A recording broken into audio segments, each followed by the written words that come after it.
In this tutorial, we'll be diving into the editing controls that you'll use most in Lightroom CC. And in this lesson, we'll be focusing on the powerful lighting controls.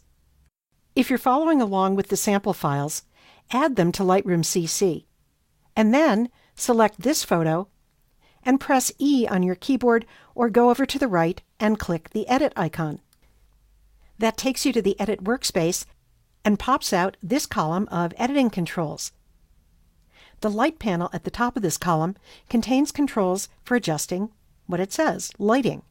If you need a reminder of what a particular slider in this panel does, you can just hover over it and a tooltip appears with these animated sliders that can be really helpful. Now, sometimes all you have to do in this panel is click one button, the Auto button. That automatically moves the sliders in just this panel to where Lightroom CC thinks they should be to improve the lighting in the photo. Once you have this start, you then could come in and tweak some of these sliders. Maybe you want this to be brighter, for example. Or you could adjust each of the sliders manually from scratch. Let's go ahead and do that. So to set the sliders back to where they were, I'm going to hold down the Option key on a Mac or the Alt key on Windows, and that changes the name of the panel from Light to Reset Light. Clicking Reset Light sets all the sliders back to their starting point of 0. And that only affects the sliders in this panel, not any of the other panels. The first slider in the light panel, the exposure slider, controls the overall brightness of the photo. Dragging to the left darkens the photo, and dragging to the right lightens the photo. If a photo is well exposed, you usually don't have to take this slider too far in either direction. So I'm going to drag that back a bit to the equivalent of about a half a stop increase in exposure in a camera. Now, if a photo looks a little flat, you can go to the next slider, the contrast slider, and drag that to the right. And that makes the dark areas darker and the light areas lighter, exaggerating the contrast. If, on the other hand, a photo is too contrasty, like an outdoor shot taken in the middle of the day, you might try dragging the contrast slider to the left of 0. And that reduces contrast. Now, I usually don't move this contrast slider so far from 0 in either direction. I'm going to put it back to 0 by double-clicking it. And I want to show you another way that you can move this slider in smaller, more controlled increments.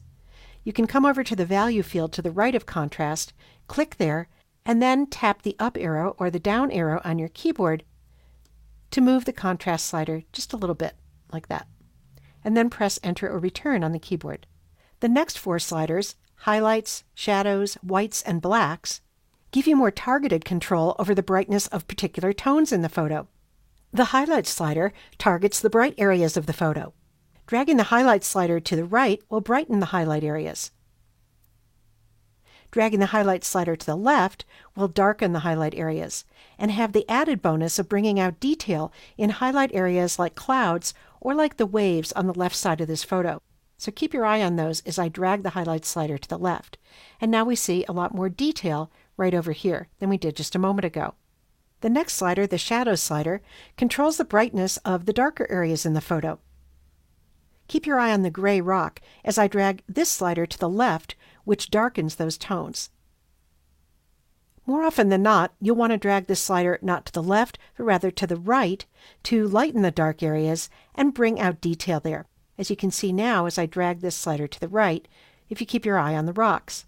Of course, we don't want to forget about the last 2 sliders in the light panel, the Whites slider and the Blacks slider. These control the very brightest light areas of the photo and the very darkest dark areas.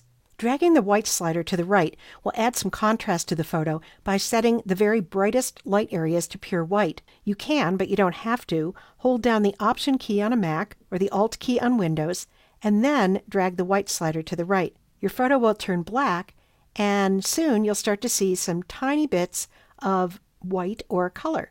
And that tells me that those are the areas that I'm pushing to pure white with no detail. Finally, the Black slider mostly affects the very, very dark parts of the photo. And whenever I open up the shadows, I like to drag the Black slider over to the left, and that will add a little more contrast and punch to the photo. So now let's compare a before and after view of this photo by going down to the before and after icon here and clicking. There's the original photo without our adjustments. and clicking again to see the photo with the adjustments. Now, adjusting the lighting in a photo isn't the only thing you can do to improve the look of the photo. There are lots of other global adjustments here in these panels, and over on the right, you can use the selective editing tools too to adjust just part of a photo. But adjusting lighting often provides the strong foundation you need to take a photo from just okay to one you're really proud of.